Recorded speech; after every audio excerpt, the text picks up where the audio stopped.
Bienvenidos a la cuarta sesión de la cápsula del mes de la memoria. Hoy vamos a estar con los profesores de lengua y literatura. Por el lado izquierdo tenemos a la profe Basti y por el lado derecho al profesor Cristian. Ahora comenzamos con las siguientes preguntas. ¿Cómo cambió el lenguaje político a partir de la dictadura de Augusto Pinochet? Buenas tardes. Para empezar, puedo decir que fue un cambio muy violento, muy abrupto, donde la mayoría de las artes fueron censuradas directamente, ¿ya? Y principalmente la poesía, la música y en general, toda expresión artística donde se buscaba una forma de liberación espiritual del ser humano, y eso fue lo que la dictadura militar generó en la expresión cultural chilena, y que estaba siendo, una voz importante también para Latinoamérica y el mundo, como una expresión, de democracia en Chile, y se vio directamente afectado en la cultura, porque la cultura era parte de la voz de la gente y de la expresión popular, y eso fue lo que se tenía que acallar. Y en ese aspecto, fueron muchos los casos de violaciones de los derechos humanos en torno a personas, como una represión dirigida a ciertos representantes de la cultura en Chile. Y quienes no acataban esos nuevos bandos, esas nuevas leyes, entre comillas, tenían que pagar con la cárcel, con la tortura o en muchos casos la muerte. O sea, directamente se trató de sacar de raíz toda expresión cultural que apuntara a la expresión libre, a la expresión democrática. Sí, yo creo que habría que agregar que el lenguaje político también fue un lenguaje muy violento. O sea, estamos hablando de que en proceso de dictadura claramente hubo una censura, pero también un lenguaje que incrementaba lo que era la violencia, tratar de gente que estaba como en contra a lo que el gobierno militar planteaba, o la dictadura en sí. Entonces hay que agregar que fue un lenguaje político violento que en general reprimió, así como decía el profesor Cristian, muchas expresiones. La libertad que se había construido hasta antes de la dictadura obviamente se vio completamente censurada y modificada. Y eso también se ve en lo que es el lenguaje político, ¿no? En la forma de expresarse y en la forma de decir acerca de... Hay muchos discursos que quizás uno puede buscar acerca de que dijo el dictador propiamente tal, y es un discurso que uno lo escucha y uno logra comprender que es un discurso violento. Entonces eso a mí me gustaría agregar en este sentido de que la forma de hablar o que el lenguaje construye una realidad, y los años de dictadura se transformaron en una realidad que era muy violenta, una realidad que era una realidad insegura, una realidad que además de eso no se sabía qué iba a ocurrir el día de mañana, pero esa realidad se construyó en la base de un lenguaje violento. Esto a mí me gustaría agregar en este caso. Profesor Daniel. No sé la pregunta. La pregunta que quiero que usted viniera, profesor Daniel, muy bienvenido. Gracias. Era ¿cómo cambió el lenguaje político a partir de la dictadura de Augusto Pinochet? El lenguaje político en la literatura. Claro, el lenguaje. Su expresión, cómo censuró la expresión de la comunidad, de la sociedad, cómo fue en la política. Sí, yo frente a eso tengo bueno, pero primero para presentarme, ¿no es cierto? Yo, Pablo, me imagino que profesor de castellano, ¿es eso? Yo nací el 68, o sea, tenía 5 años para el golpe, así que toda mi adolescencia y mi juventud fue en dictadura. En concreto yo entré al pedagógico el 82, ¿no es cierto? Así que estaba, ¿cuándo entré? El 88, así que estaba terminando la dictadura cuando entré al pedagógico. A ver, en relación con eso, yo no sé, yo creo que con el tiempo lo veo de una manera distinta quizás que en esos años. Yo creo que, creo que los discursos políticos, los discursos literarios tienen temporalidades distintas y tienen una relación mutua que es de largo plazo. Es decir, a ver, ¿cómo lo explico? Sería difícil encontrar una época en la historia literaria en que la literatura haya vivido en un espacio como de libertad o como de no censura o como de no sé, de independencia frente a la política. En el periodo anterior, de hecho, no fue así, digamos. Pareciera que es como consustancial a la literatura justamente estar siempre en una especie como de contrapunto entre lo que se dice, lo que se puede decir, lo que quizás no se ha dicho, etcétera, ¿no? La misma historia de Neruda, por ejemplo, tiene mucho que ver con eso, ¿no? Él pasó épocas muy distintas en que había una literatura de él que era bastante como metafórica, tradicional, alambicada, si queremos, ¿no es cierto? Y pasó a una época que uno podría llamar directamente política, ¿no es cierto? Casi nauseabundamente política. Él tiene un poema, ¿no es cierto?, que dice como alabanza al nixonicidio, etcétera, y lo menciono porque quizás lo más característico para mí, no de ver, ¿no es cierto?, los años de dictadura que yo alcancé a vivir en la universidad, era que apareció un tipo de literatura que era fundamentalmente poesía, que ya en esos años se descalificaba como panfletaria, ¿no? Y que tomó diversas tradiciones anteriores y que daba la sensación de que escribir poesía era como decir estoy en contra de Pinochet. Una especie de rebelión. Claro, ¿no? Y que se transformó en una poesía como facilona, ¿no es cierto? Mientras que los antiguos poetas que seguían vivos, por ejemplo, Teillier, que yo alcancé a conocer y todo, escribía una poesía que no era política, o por lo menos no en su mayoría política. Entonces, tengo la impresión que son temporalidades distintas. En general, yo creo que, claro, obviamente que hubo una poesía que respondió, o una literatura que respondió al golpe y todo, pero creo yo que son temporalidades distintas, porque la poesía, en su relación con la izquierda, tiene una historia muy antigua, ¿no es cierto? Tiene muy antigua, mucho anterior, digamos, que el golpe, etcétera, ¿no? Sí, a mí me llama la atención de que, por ejemplo, en este lenguaje como político, que es la pregunta, también lo vemos en un caso más cercano, ¿no? Hace 5 años fue el 18 de octubre, entonces también hubo un tipo de lenguaje que se usó en esa época, más con estos sufijos de elismo, frente amplista, entonces creo mucho que en este caso, a lo que va ahí con la temporalidad, como hay una especie de lenguaje que se manejó en dictadura, hay una especie de lenguaje que fue antes de la dictadura, post-dictadura, y yo creo que hay un hito que quizás es más cercano como a la juventud de hoy, es el tema del 18 de octubre. Hay un tipo de lenguaje que se usó en esa época que quiero decir que incluso, como es la palabra, yo diría un poco más alaraco, ¿no? El que está más presente, ¿no? De poder decir de que este es un enemigo poderoso, entonces creo que se ocupó mucho eso, ser un poco más alaraco en la forma de expresarse y a la vez yo creo que, claro, responde como a esta temporalidad más actual, que sería eso, lo del 18 de octubre. Al menos, si lo podemos acercar un poco más. Pero en ese aspecto, en relación a la pregunta, no se puede desconocer que el espectro cultural nacional y latinoamericano cambió después del golpe de Estado, entonces se desató un periodo de censura. Ahí viene una serie de generaciones, por ejemplo, una especie de subterraneidad de todos los digamos, actores culturales, ¿ya? Entonces eso los llevó, digamos, a buscar nuevas formas de lenguaje.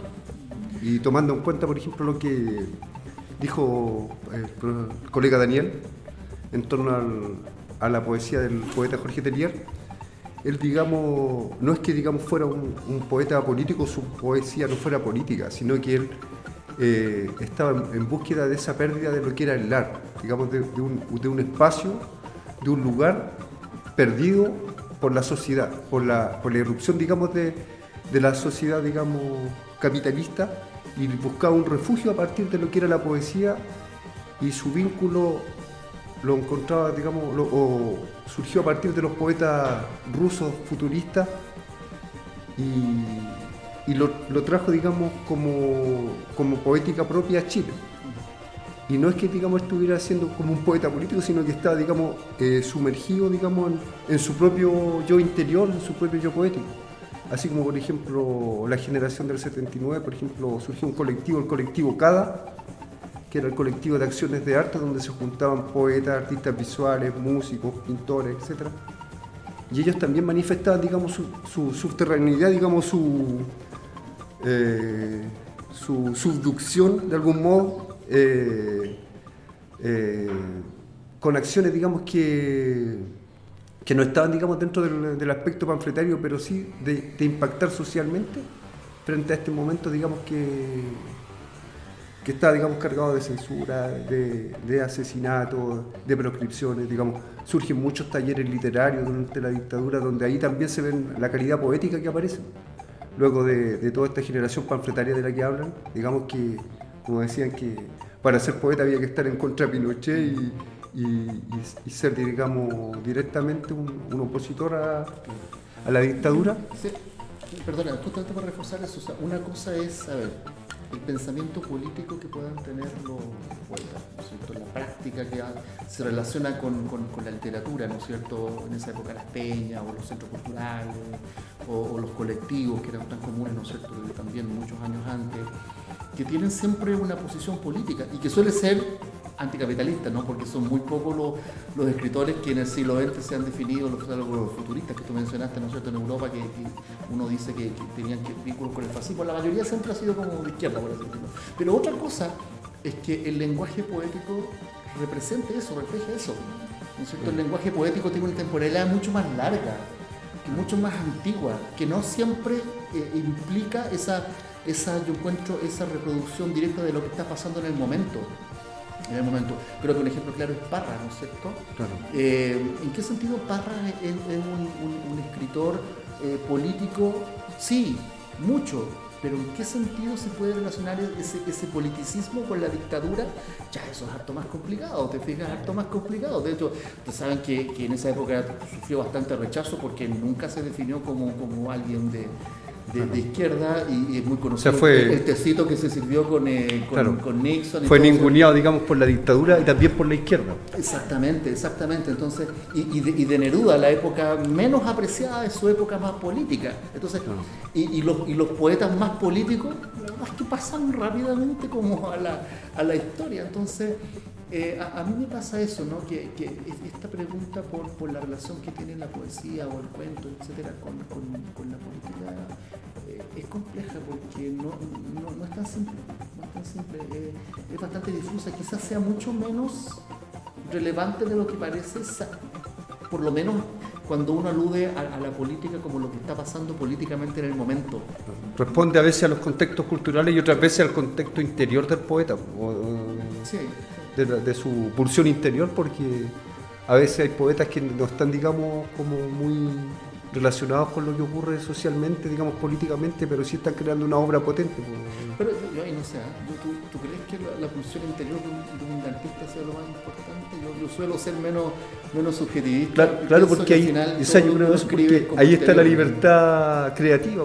Entonces nadie domina, nadie va a mandar tu posibilidad de crear. Pero tampoco eres original. ¿Quién es original? No se puede. Claro, no, o sea, yo no estoy hablando de originalidad, sino de libertad creativa. Claro. De libertad creativa. Pero esa libertad creativa, a ver, ¿en qué sentido? Tú puedes ser libre en elegir los enunciados que ya existen, pero no puedes inventar. Pero sí de combinarlo. Eso sí, pero no sé si esa elección sea tan intencional. Sí, es intencionada, por ejemplo, en Parra es totalmente intencionada, y en cada escritor, porque, digamos, como lo dices tú, el arte no es digamos, ya alguien que escriba poesía, alguien que pinte. A través de la práctica se va a hacer un maestro, pero no es una, digamos, como dicen ¿cómo se llama esto?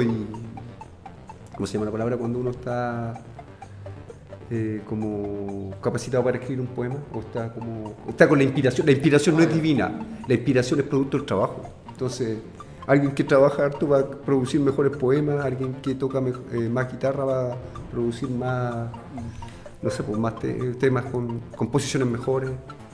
Entonces, por ejemplo, Parra, por ejemplo, Enrique Lin, que otra generación, por ejemplo, Rodrigo Lira, mencionando Zurita también. Quizás en Zurita, mira, qué bueno que lo menciones, quizás Zurita sea un ejemplo de lo contrario de lo que estoy diciendo, ¿no? Quizás el único gran poeta, ¿ya?, que logró un lenguaje más directamente vinculado con lo que estaba pasando en Chile en el momento, porque los otros que mencionaste tú, yo creo que están más vinculados a la época anterior, ¿no? Bueno, Zurita es más joven, ¿no es cierto? Todos ellos estaban en la onda más existencialista, la europea, ¿no es cierto? Todavía con las vanguardias muy diferentes. Pero claro, Zurita quizás es un ejemplo de lo contrario, ¿no?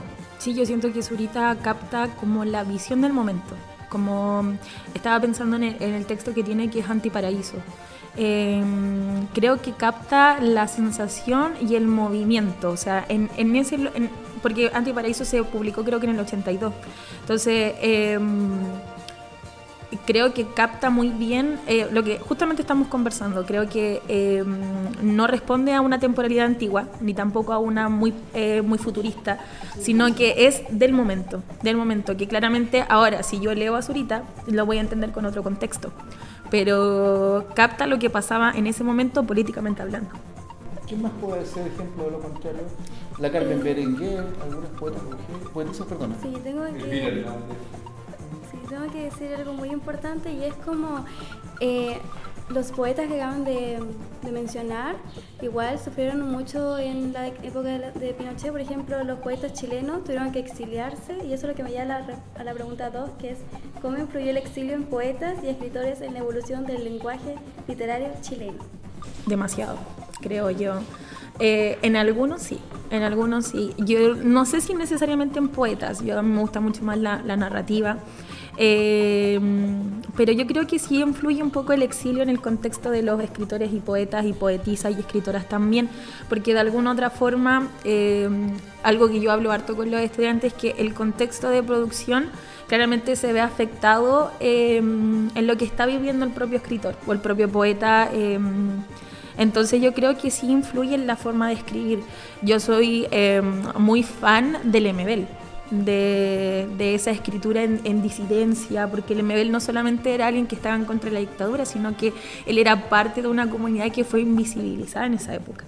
Entonces yo creo muy importante que de alguna otra forma nosotros tenemos que leer aquellas cosas. Yo sé que quizás no está tan de acuerdo usted, pero a mí me gustaría poder comentar eso, que tiene que ver un poco con tenemos que alcanzar a leer algo que quizás fue escrito en dictadura. Por eso, personalmente soy más fan del Lemebel, pero también entiendo que hay otro tipo de escritura que marca como un precedente dentro de este contexto de dictadura. Pero de alguna otra forma sí creo que influyó, pero no, así como dice el profe, no del todo, porque cada escritor y cada poeta refleja su forma de ver la vida. Y ahí mismo lo que estábamos comentando, entonces perfectamente podría responder al contexto de dictadura, pero también yo puedo leer hoy día y lo puedo comprender. Pero fue determinante, ¿sí? Porque hubo exilio, hubo alguien que escribió un poema, podía ser detenido, podía ser fusilado, torturado. Entonces fue determinante. Claro, con la censura. Pensemos que antiguamente, no sé, hace 50 años atrás la gente no viajaba como hoy, que era más fácil viajar de un país a otro. Sí. La gente era exiliada, se le echaba del país, y el tema de la ausencia fue una temática recurrente en la poesía, en la literatura. Entonces fue decidor, y se justo estaba generaron pensando muchos comités en Escarmeta. Claro. Estaba pensando en Escarmeta, que falleció ayer. Claro. Sí, entonces creo que él responde como al contexto de dictadura, porque él salió, no sé si exiliado, creo que no, creo que fue como por, creo que sí, y él escribe varios libros en Alemania, que claro, justo nosotros en segundo medio leemos No pasó nada. Y No pasó nada habla acerca de este joven que no se siente bien dentro de Alemania, aunque había más libertad, aunque no estaba pasando como la represión que vivía en Chile, pero culturalmente no encajaba. Entonces creo que Escarmeta también puede captar lo que pasó en exilio, pero también no creo que responda a una temporalidad, porque yo lo entiendo hoy. Hoy espero que los estudiantes también lo entiendan hoy. Pero eso de la ausencia, quizás la falta de quién verdaderamente soy, de identidad, quién verdaderamente soy, porque soy un chileno exiliado en Alemania, hablando un idioma que quizás no puedo comunicar las verdaderas ideas que yo tengo, pero de alguna otra forma en esa falta de identidad me tengo que adaptar a la sociedad donde estoy. Pero luego yo vuelvo a mi país y todo lo que quizás tuve que vivir en ese país no me sirvió de nada porque vuelvo acá a lo mismo. Hay como un choque cultural. Hay un choque cultural, exacto. Perdona que tome la palabra, me tengo que ir. Sí. Dos elementos, sí, pero por ejemplo, a ver, sin negar lo que tú dices, sí, no es que yo diga que no hay influencia, pero por ejemplo el tema de la identidad es muy antiguo, tú sabes, en el siglo XX, entonces y en Europa había un tema identitario también muy fuerte porque la identidad nunca ha existido, siempre existe lo híbrido, entonces es un tema muy antiguo que, claro, se reactualiza a partir de entre comillas, la realidad chilena, ¿no es cierto?, que se refiere a la contingencia chilena. Pero yo no sé qué tanto sea determinante. Por ejemplo, y además en el caso de Lemebel hay otro elemento que creo que es importante considerar. Ahora nos pareciera, ¿no es cierto?, que su posición, que él no le llamaba en esos años LGBT, sino que queer, es como de izquierda ahora, pero en esos años no lo era, porque la izquierda era muy moralista y tradicional frente a la homosexualidad.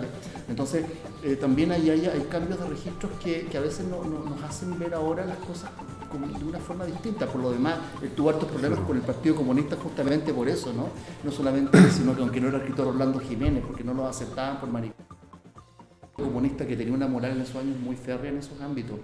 Entonces, aceptado por muy pocos, la verdad. Además, sí. Perdónenme, tengo que retirar. Discúlpenme, perdónenme. Bueno, no pasa nada como el libro. Sí, no pasó nada como fue el libro. Fue determinante la dictadura, digamos, para la cultura en general. O sea, sí, para la cultura. Además, hay otro escritor también que habla, digamos, del mito del intelectual o el escritor que pertenece a un país, que es Roberto Bolaño, y él dice que no hay escritores que sean chilenos, que hay escritores que sean peruanos, bolivianos, sino que los escritores pueden ser de cualquier parte y la identidad se va construyendo a medida que uno va viviendo determinadas situaciones, porque la identidad no es fija. Entonces, claro. la identidad Los escritores tal, pueden escribir en cualquier parte del mundo y su obra va a ser como leída y escuchada por muchos rueda durante todo el mundo. Sí, y de hecho hay que entender que justamente en procesos de dictadura en Chile también se vieron en distintos países de Latinoamérica. Entonces, de alguna otra forma, no solamente podemos hablar quizás de la literatura chilena en exilio, sino que también podemos hablar de la literatura en Argentina, que también vivió un proceso con un dictador. Entonces creo que la literatura latinoamericana de dictadura hay que considerarla porque culturalmente hablando sí hubieron modificaciones determinantes para algunos y claro, yo creo que algo que se presenta mucho en ese tipo de texto de dictadura, de hecho tengo un concepto que me acordé de la universidad que se llama exiliteratura, que es la literatura de exilio, que hace referencia quizás a la literatura que se produce cuando los autores se exilian. Ahora, está más enfocada a lo que es el régimen nazi, pero de alguna otra forma yo siento que en la literatura de exilio también puede marcar un precedente en lo que es lo que nosotros conocemos.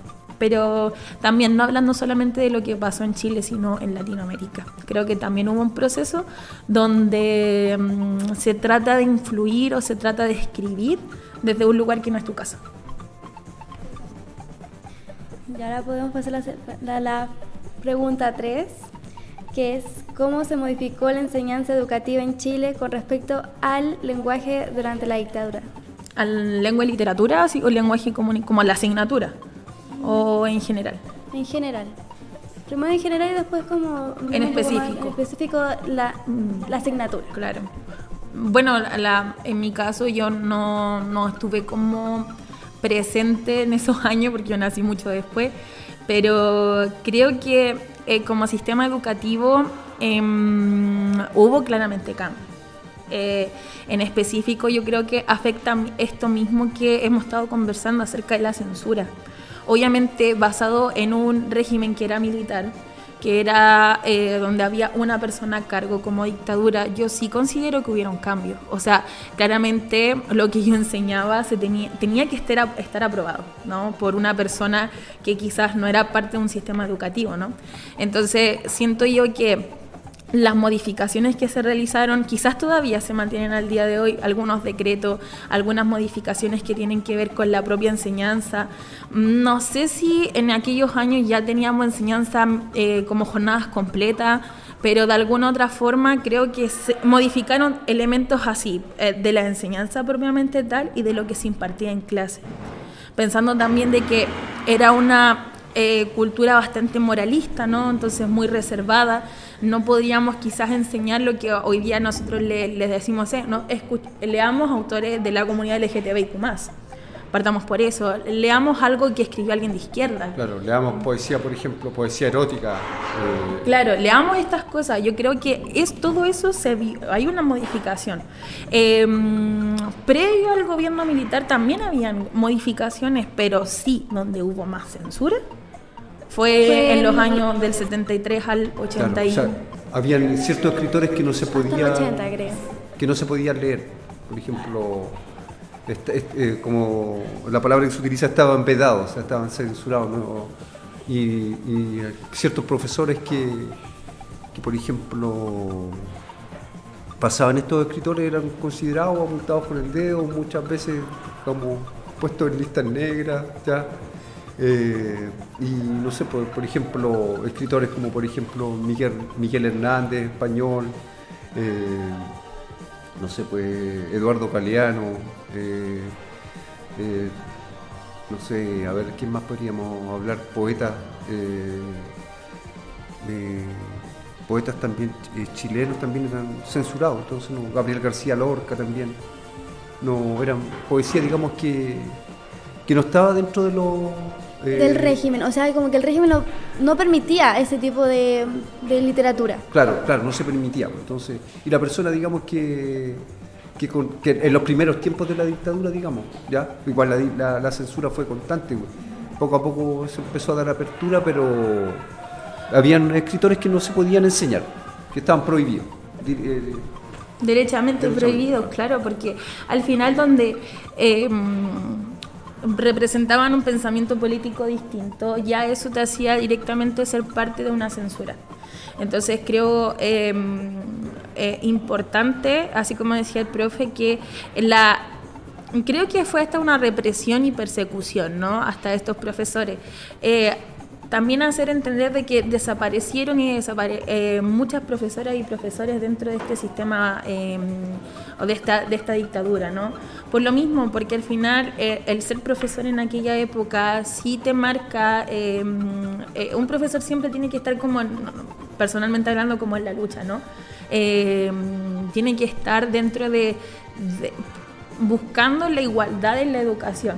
Entonces, previo a eso, había muchos docentes que marchaban y todo lo demás. Hubo represión, muchos de ellos no están ahora. Entonces se entiende de que sí o sí hay un cambio donde te entregan un programa, te entregan una base y esto es lo que tú enseñas. Y si no estás de acuerdo, ok, te puedes ir. Es así, y si es que te daban la opción. Entonces, políticamente hablando, hay un cambio dentro de lo que pasa en proceso de dictadura, postdictadura también. Entonces, hay muchas modificaciones que hay a los programas, que hay a los planes, que hay incluso hasta las horas de trabajo, que, claro, o sea, restamos ciertas cosas, restamos ciertas horas artísticas y le damos más fuerte como a proceso histórico. Restamos ciertas horas en algunos elementos y le damos más fuerte en otros. Entonces se acortan horas, se alargan horas, enseñamos más esto, enseñamos menos esto. ¿Por qué? Porque al final lo que intentaba, creo yo, hacer la dictadura es replicar ciertos estudiantes, ciertos modelos que pensaran igual. Que siguieran su régimen. Que siguieran el régimen, exacto. Ya. Terminamos con una pregunta que sería la 4. Pero yo la intercambié por la segunda, que es: ¿de qué manera afectó la libertad de expresión en el uso del lenguaje en los medios de comunicación? Ya le hemos hablado que el medio de comunicación de expresión no era libre, porque había mucha censura, en los poetas mucho más, por no seguir el régimen y también por la sociedad. Sí, claro, y en lo que es en los medios de comunicación también, mucho más. Pensando en el concepto censura, en dictadura fue muy amplio, ¿no? Creo que las primeras formas de divulgación, cosas en contra de la dictadura, una fue esto de los panfletos que hablaban los profesores, pero también por revistas. Hay muchas revistas que son de la época de dictadura donde ahí se planteaban ideas contra el régimen, ¿no? Pero de alguna otra forma eran revistas independientes, porque si de alguna otra forma habían revistas que fueran como más conocidas por la sociedad y no representaban, lo sacaban. O sea, al día de hoy tenemos muchos diarios que tienen censura, que no tenemos el conocimiento cabal, pero sí el periodismo de oposición aparece, yo creo que por revistas. Creo que había una revista que se llamaba Teleanálisis, que fue una de las primeras que fue una de las primeras producciones informativas audiovisuales, creo que en el año 84. Y Teleanálisis al final generaba documentos audiovisuales que te permitían ver lo que ocurría realmente.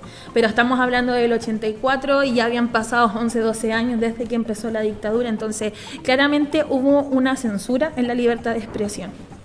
Y que luego estos panfletos, que luego la misma TV no mostraba todo. Entonces cambiaron muchas cosas. De hecho, la televisión y las revistas mostraban lo que el régimen quería mostrar. Exacto. Sí, esa es una realidad.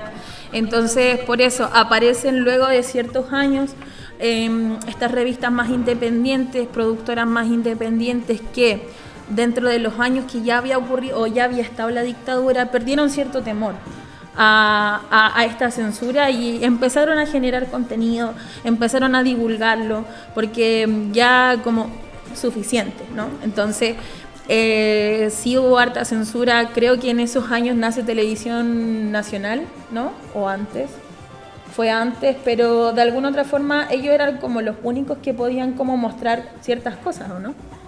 Entonces, Televisión Nacional es uno de los canales que se mantiene, hay algunos que cierran netamente porque el pensamiento político era totalmente distinto.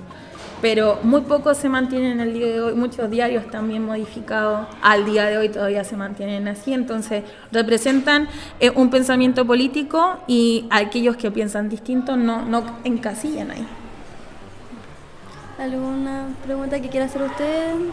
No. ¿Un comentario, nada? No. Entonces damos por cerrado.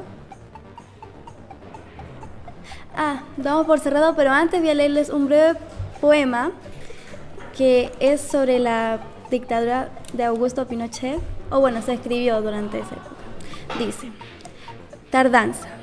Fueron juntando intencionadas palabras, una a una, iban entrando por la ranura de la puerta, donde aparecen cartas. Algunas veces, cuando la casa está deshabitada. Fue de Teresa Calderón, Causas perdidas, de 1984. Sí, nuevamente yo creo que es súper importante poder leer, poder tener la opción de poder investigar un poco más acerca de estos autores que escribieron nuevamente vamos a conocer literatura que habla acerca primero de el proceso de exilio, también de los detenidos desaparecidos, de la falta de ausencia. De la ausencia propiamente tal. Y no sé si puedo dejar una recomendación. Sí. Hay un escritor que es periodista también que se llama Richard Sandoval. Él ha escrito los últimos años libros que hablan acerca de familias de detenidos desaparecidos, que habla acerca de personajes históricos como Gladys Marín, Víctor Jara. Y yo creo muy importante nuevamente poder leer acerca de esto, no quedarnos con lo que nosotros podemos enseñar mucho, pero no quedarnos solo con eso. Yo creo que es importante poder cada uno tener la experiencia de encontrar quizás un lugar dentro de la literatura y quizás si uno se siente identificado con lo que ellos escribieron es por algo, ¿no? Hablamos de esto, de la atemporalidad que tiene la literatura, entonces es importante que cada uno podamos al menos leer algo acerca de esto. A mí me gusta leer, soy lectora por si acaso. Bueno, con esto cerramos y voy a decir que cada opinión omitida corresponde a quien lo emite.